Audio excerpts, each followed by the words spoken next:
Shalom. Hi. It is two. I was trying to say it's your girl two. I don't even talk like that, but for some reason my mind wanted to say that. But welcome to our channel.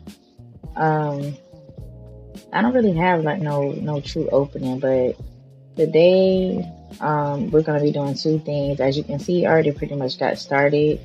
But I'm gonna be retwisting my client locks. And he has waist length locks.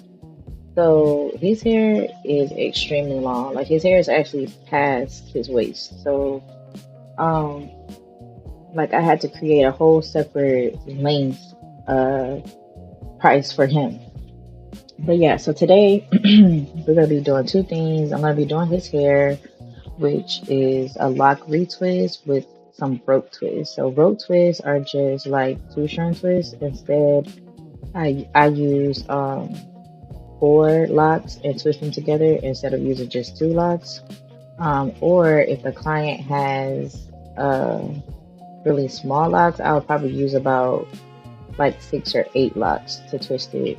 But today we're just using four. So I hope y'all enjoy. Y'all can lock in and listen as well as, watch, this transformation that's taking place. So the second thing we're gonna be doing today is I'm gonna tell y'all a story.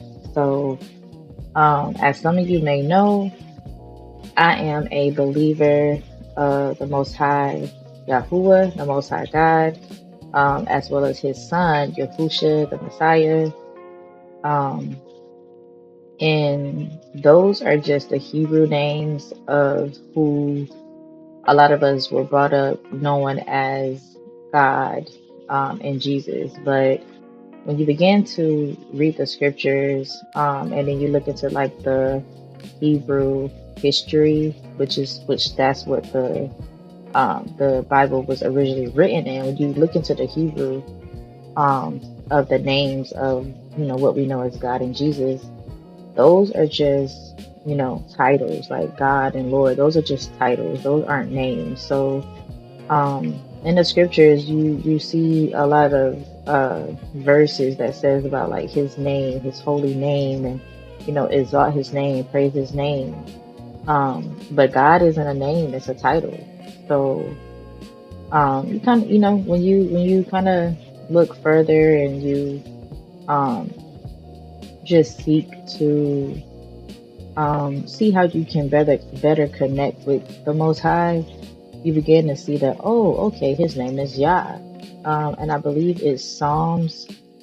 You know what? I'm not even gonna quote it, because if I quote it, then somebody gonna be like, oh, that's the wrong thing. But it's somewhere in Psalms where um, it says the name Yah, but it'll actually say Jah, but the letter J wasn't necessarily introduced until whenever that was. Look, I'm not the history person. I'm gonna just be honest. But these are things that I have learned. But yeah, just I encourage everybody or everybody who is not familiar to look into it. The name Yah. And when you look into that, you will see that, okay, well, the Messiah name comes from the Father's name. So if his name is Yahuwah, then Yah has to be somewhere in the Messiah's name. And that's not the case when you look into JC. So, yeah, that's that. But I am a believer of the scriptures, the Bible, the Old and the New Testament, as they call it. So with that being said, I haven't always been on this walk. So, I started serving the Most High and reading the scriptures and stuff like that. I would say like 2020. And then I began to kind of dive deeper into the Hebraic background of the scriptures. I would say in like 2024 or 2023. And the more I began to just seek truth, the more the Most High revealed these different things, and began to show my husband and I both like, okay, this is how we're supposed to be living our lives. not the way that we have been taught, or the way the world, tries to portray these things. And it's not to say that, oh, everything we taught was like completely wrong. Absolutely not. But a lot of the things that we were taught um, was not, and it was not pleasing to the Most High. You know what I'm saying? And it's just a generational thing. I mean, we have, due to this system, due to this wicked world, we have lost our way. And so now a lot of us are turning back to the Most High, and we are, you know, trying to begin to live how He intended for us to live. Um, so, with that, I'm gonna tell this story. So it was, I want to say it was like 2017. Well, no, it wasn't 2017. It had to be before 2017 because this was before I moved to Atlanta. So I was still living in my hometown, and um, I got invited to this gathering where it was going to be other like entrepreneurs, like meeting up and just having a good time, pretty much.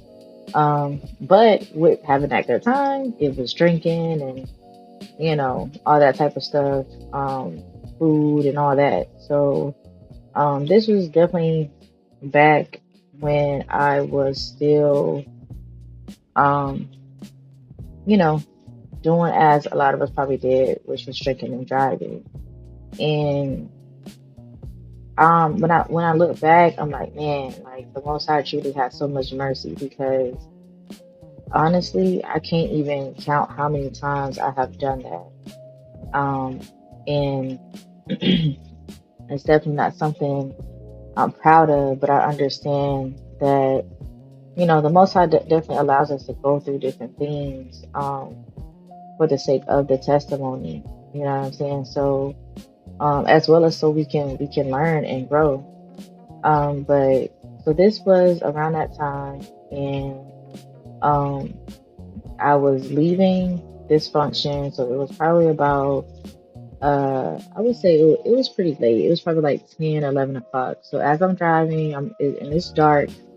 Um, I get pulled over and I see lights, and so immediately I get so scared, and I just sober up. Like, I never sobered up so fast in my life. I sober up like immediately.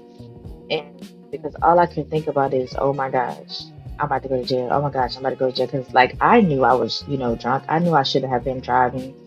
But, you know, being who I was at the time, I'm like, oh well, I gotta get home. You know what I'm saying? I'm not thinking responsibly. And so I immediately sober up. I get pulled over. And where I'm from, we used to have this little Facebook where if somebody got arrested or for anything, or whatever the case may be, like they would post their mugshot and everybody would be talking about it. So that's all I could think about was like my parents finding out and getting mad, as well as my picture being up in that, and I think it was called like the joint. It was called something like that, but that's all I could think about was my picture being on that page, and people, you know what I'm saying, seeing like, oh, me looking crazy, pretty much. Um, so get pulled over, and so I roll down the window, whatever, and he's like, oh, where you're coming from? So I tell him, I was like, oh, um, a business meeting, which wasn't a lie, but you know what I'm saying? That was me trying to cover. He's like, where you coming from? I was like, oh, a business meeting. He's like, oh, a business meeting at 10, 11 o'clock. And I'm like, yeah. He's like, oh, okay, well, what was y'all doing at that meeting? Was there drinking? And I was like, no. And he was like, well, are you sure? Because I smell alcohol. And I was like, oh no, I just ate a cupcake. Like, just lying, So that part was a lie, because he did ask me like, was there alcohol there? And I said no, because in my mind, I know what that's leading up to. You know what I'm saying? So I lied. And I told him no, whatever. And the other thing wasn't actually a lie, because I did just eat a cupcake. But Um, but yeah, that was definitely me trying to cover myself. And so he had me step out of the vehicle. And from this moment, I'm like, okay, Tuesday, you gotta focus. Like I remember like telling myself in my head, like, okay, focus. Like, so he had me like count from 1,000 to 1,000 all the way to 10. And then I had to like um count backwards doing the same thing. And then from there, he made me like walk in a straight line from heel to toe, like one foot in front of the other. And I'm like, man, like never would I ever have imagined, having to do anything like that. But I did, you know what I'm saying? It was based on my own irresponsible choices. And it was based on my own sin, you know what I'm saying? So after that, like after I passed, all of the tests, I was honestly just hoping that he didn't do the little breathalyzer thing because I know if he would have did that, that would have definitely solidified like, okay, yeah, this person, yeah, she's drunk. You know what I'm saying? So even though I didn't appear that way, and I definitely didn't even feel drunk anymore, like I'm sure many of y'all can relate, like, you'll have a situation happen where you may be under the influence and then something scary take place and literally you it's like you done drunk water, bread and all that and you sober at that point, and that's really how I felt, because it was so much that was coming to me. So after that, he had told me like, oh well, I'm gonna let you go. You just need to drive safe or whatever, because he originally pulled me over because he saw me swerve. So it's a couple of takeaways, from that.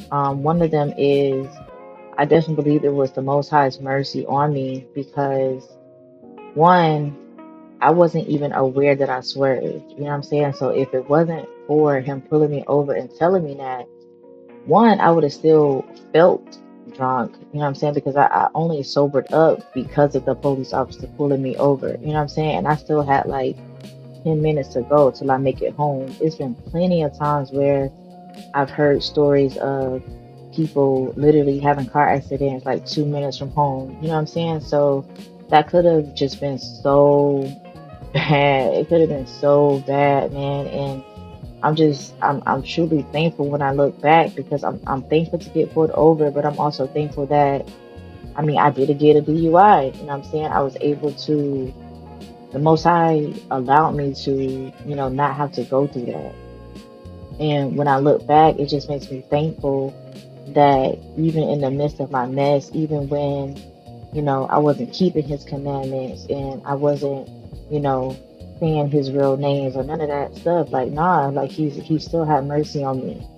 And it's not to say that that means, you can live how you want to live, but it's to say that you can't forget that the Most High is merciful. You know what I'm saying? And He chooses who He have mercy on, as the Scripture tells us to. So I look at it as a blessing, but I also look at it as a warning because we don't know when the Most High is going to have mercy, and we don't know when He's not going to have mercy because there's been things that has happened where I was judged and I did suffer consequences.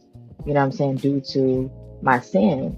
But in this case, He did have mercy on me. You know what I'm saying? So I feel like those are the things that we can take away, and just to be mindful of abusing the Most High's grace, as well as to be mindful of if you do fall, He's merciful. You know what I'm saying? And just make sure that you truly repent and you truly strive not to fall into whatever that is again. I think that's another key takeaway is, yes, we're gonna, fall, we're gonna battle with sin, but the key is to get back up. The key is to, to fight it. You know what I'm saying? To do all you can so that you don't fall into that sin, especially the same sin. You know what I'm saying? There's one thing to, sin in one area, and then you overcome, and then okay, let's say you started battling something else. Like,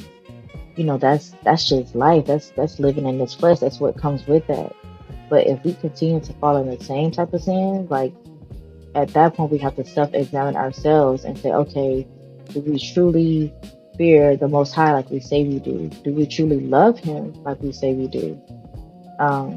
So I just want to say that I wanted to give that quick, story slash, testimony because um it just when I look back on, how I was living before I even gave my life to the Most High, I just see in different moments how He was with me, and I just see how He spared my life. Like He truly spared my life. I mean, even with that situation, I could have died. You know what I'm saying? I could have gotten in a car accident and died. I could have killed somebody else. Like it could have just been so much worse than just me getting pulled over. You know what I'm saying? Like I look at it from so many different angles as far as Him having mercy on me and having mercy on others. Like, you know what I'm saying? It's just, man, like when you truly, sit back and reflect on all the different things that He truly brought you through. And I hate that saying is like so cliche because, you hear people all the time like, oh, all He done for me. But like, nah, He done really, He really have done some great things in my life. So I definitely give praise and honor to the Most High. And this video is about to end because I'm wrapping up his hair. This is the final look. So thank y'all for listening. And I just hope that, this was encouraging to y'all and that it blesses y'all and that y'all able to take something from it. So until next time, shalom.